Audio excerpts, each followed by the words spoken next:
Hello, everyone, and welcome back to another episode of our podcast. This is Pod Studio, the place where we help you grow your English through natural, real-life conversations.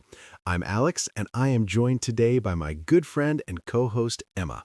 How are you doing today, Emma?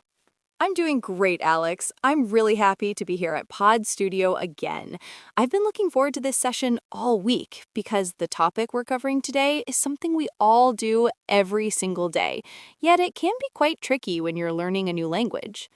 Exactly. Today, we are talking about making simple plans with friends. You know, those small moments where you decide to grab a coffee, go to the cinema, or just meet up in the park. It sounds easy, but there are so many little phrases and social rules that make it interesting. It's so true. I remember when I was first learning a second language, I would get so nervous just trying to ask someone if they were free on Saturday. I didn't want to sound too formal, like a business meeting, but I also didn't want to be confusing. That's why this is so useful. Whether you're living in an English-speaking country or just making friends online, knowing how to lock in a plan, that means to finalize or confirm a plan, is a vital skill. It's about building connections. So, for everyone listening, just relax. Don't worry about perfect grammar right now. Just listen to how we talk to each other, the way we suggest things, and how we react when one of us is busy. Before we start, if you want more fun English podcasts like this, hit the subscribe button right now and join our English learning family. It really helps us grow. Grab a cup of tea or maybe go for a walk while you listen. We're going to dive deep into a long conversation today to give you plenty of examples. We'll talk about our own experiences, some common mistakes, and how to sound more natural. Let's get started. Alex, I was actually thinking about this morning. I really need to get out of the house this weekend. I feel like I've been staring at my computer screen for 40 hours straight. Oh, I know that feeling. It's like your brain turns into a piece of toast. You're burnt out, as we sometimes say. So, what are you thinking? Are you looking to do something active or something more relaxed? Definitely relaxed. I'm not in the mood for a hike or anything that requires special shoes. I was thinking maybe we could catch a movie or just find a nice spot for lunch. Are you free this Saturday? Let me check my calendar. Saturday. I have a dentist appointment in the morning. That's never fun. But I should be clear by about 1 p.m. By clear, I mean I'll be finished and free to do something else. Does that work for you? 1 p.m. is perfect. That's usually when I start getting hungry anyway. We could do a late lunch. That's a common phrase we use when we eat lunch around 1:30 or 2 instead of the usual noon. A late lunch sounds great. There's a new Italian place that opened up on 5th Street. Have you heard of it? I think it's called the Pasta Bowl. I've seen it. It always looks so crowded, which usually means the food is good, right? If a place is crowded, it has many people in it. But wait, if it's that popular, do we need to book a table? That's a good point. Sometimes you can just walk in, which means you enter without an appointment or reservation. But for a new place on a Saturday, it might be better to play it safe. That's a nice expression. It means to choose the option that has the least risk. In this case, the risk is being hungry and having nowhere to sit. Let's play it safe then. Could you call them, or should I see if they have a website for bookings? I'll handle it. I'll give them a ring this afternoon. But wait, Emma, I just remembered something. My sister is coming into town this weekend. Would you mind if she joined us, or do you want it to be just the two of us? Oh, I'd love to meet your sister. The more the merrier. That's what we say when we think having more people makes an event better. Is she staying for the whole weekend? Yeah, she's staying until Monday. She's actually looking for some new clothes, so maybe after lunch we could hit the shops. When we say hit the shops, we just mean we're going to go shopping. It's a very casual way to say it. I'm always up for a bit of window shopping. Window shopping is when you look at the things in the store windows without actually intending to buy anything. It's a great way to spend an afternoon without spending too much money. Exactly. Though with my sister, it's rarely just window shopping. She usually finds something she can't live without. I'm the same way sometimes. If I see a nice pair of boots, I start making excuses to myself about why I need them. Oh, my old boots are slightly brown, but these are chocolate brown, so they're different. That's a classic move. So let's pencil it in. To pencil something in means to make a tentative plan, a plan that might change, but for now we agree on it. We'll meet at the Italian place at 1:30. 1:30 works for me.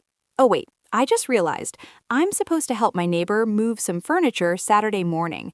I'm not sure how long it will take. Can I get back to you on the exact time? Of course, get back to me is such a useful phrase. It just means you will give me an answer later when you have more information. No rush at all. Just send me a text when you know. Thanks for being flexible. Being flexible is so important when making plans.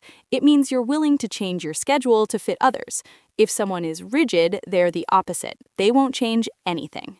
Definitely. I try not to be too rigid. Life happens, right? Speaking of life happening, did I tell you about the last time I tried to make plans with our friend Mark? No, what happened? Mark is usually pretty reliable. Well, we planned to go to the park for a picnic. We had everything ready, sandwiches, drinks, even a frisbee. But we didn't check the forecast. The forecast is the weather report. Oh no, did it rain? It didn't just rain, it poured. It was a total washout. We call an event a washout when it's ruined by rain. We ended up sitting in my car eating soggy sandwiches and watching the rain hit the windshield. That sounds miserable, but also kind of funny. Did you at least have a good talk? We did. We ended up talking for 3 hours. Sometimes the best plans are the ones that go wrong, but it taught me a lesson. Always have a plan B. A plan B is your backup plan in case the first one fails. That's a great tip for our listeners. When you make a plan, especially if it's outside, always think, what will we do if it rains? Or what if the cafe is closed? It makes you feel much less stressed. So, back to our Saturday. If the Italian place is too full, or if your neighbor needs more help, what's our plan B? How about we just meet at that large coffee shop near the library? It's huge, so there's always a table and they have great sandwiches too. It's a bit more low-key. I like that word low-key. It means something is simple, relaxed, and not a big deal. A fancy party is high-key or high energy, but a coffee with a friend is definitely low-key. Exactly. It's the opposite of fancy or extravagant. So plan A is the Italian restaurant at 1:30. Plan B is the coffee shop. I'll let you know by Saturday morning. Perfect. You know, Emma, I've noticed that some people find it hard to say no when someone suggests a plan. They feel bad or guilty. Have you ever felt that? All the time, especially if a friend is really excited about something I don't want to do. For example, if a friend asks me to go to a heavy metal concert, I don't really like loud music, but I don't want to hurt their feelings. So, how do you handle that? What's a polite way to decline? To decline means to say no. I usually use the sandwich method, not a real sandwich, of course. First, I say something positive, then I say no, and then I suggest something else. That's smart.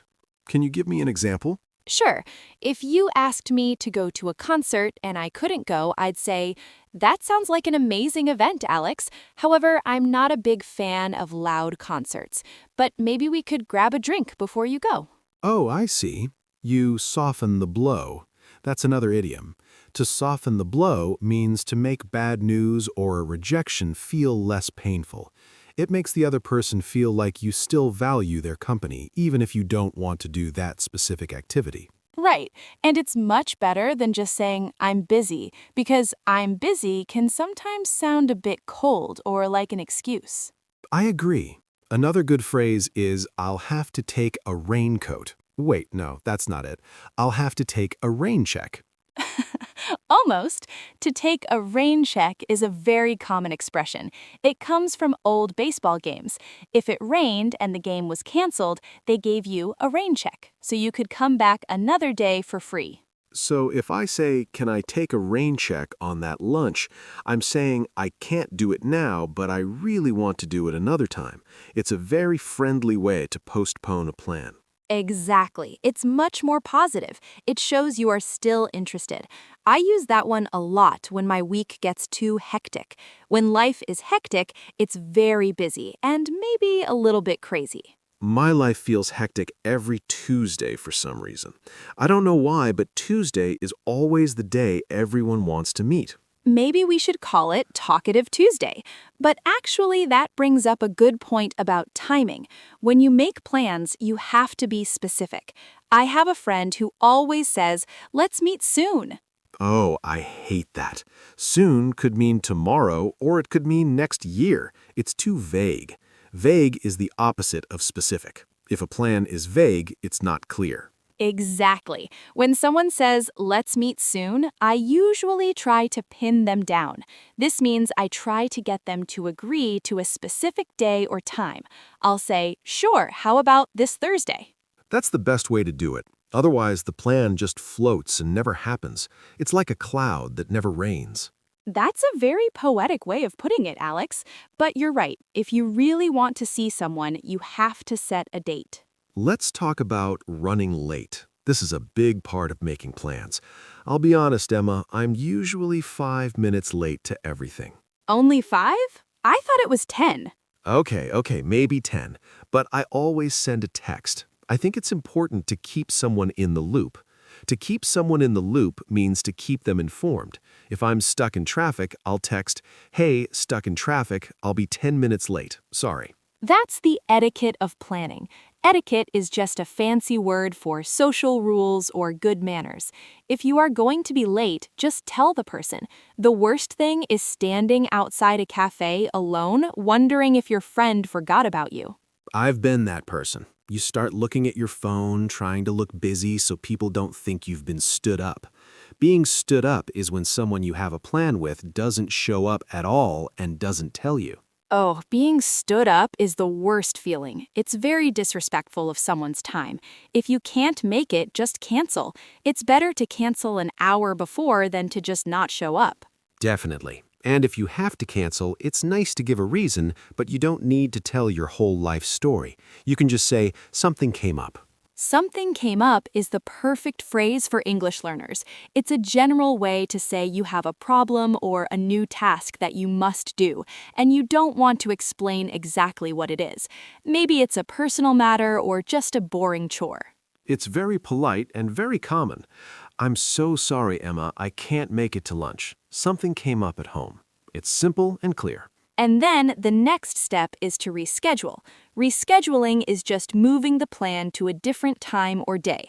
I can't do Saturday, but can we reschedule for Sunday? You know, we've talked a lot about the technical side, the timing, the canceling, the phrases, but what about the vibe of the plan? Some plans are for catching up and some are for doing something. That's a good distinction.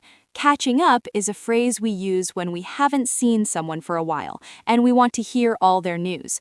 We usually do this over a meal or a coffee. Right, it's mostly talking, but doing something might be going to a museum or a bowling alley or a concert. I think for language learners, doing something is actually easier. If you are at a museum, you can talk about the art. There is something to look at. If you are just catching up for 2 hours, you have to talk a lot more. That's a very insightful point, Emma. Insightful means you have a deep understanding of something. If you're nervous about your English, maybe suggest an activity. Do you want to go see the new exhibit at the gallery? Gives you a lot of things to talk about if the conversation gets stuck. When a conversation gets stuck, it means nobody knows what to say next. We also call that an awkward silence. We all want to avoid those. Definitely. Although with good friends, even silence isn't that awkward. But when you're still getting to know someone, it's nice to have a plan that keeps you moving. Speaking of moving, I'm actually quite excited about our plan for Saturday. I've been wanting to try that Italian place since it opened. I heard their lasagna is to die for. To die for? That sounds a bit dangerous. Oh, Alex, you know what I mean. When we say food is to die for, it just means it is extremely delicious. It's an exaggeration. I'm just teasing you. I know the expression. It's a very enthusiastic way to describe something. It shows you are really looking forward to it. I am, and I'm looking forward to meeting your sister. What's she like? She's great. She's very outgoing. An outgoing person is someone who is friendly and likes talking to new people. So don't worry, she'll probably do most of the talking. That's perfect. I can just sit back, eat my to-die-for lasagna, and listen to her stories. She has plenty of them. She just got back from a trip to Japan, so I'm sure she'll want to tell us all about it. That sounds wonderful. Actually, that's another good tip for planning. If you are bringing a third person, always tell your friend beforehand, like you did with me. Exactly. You don't want to spring it on them.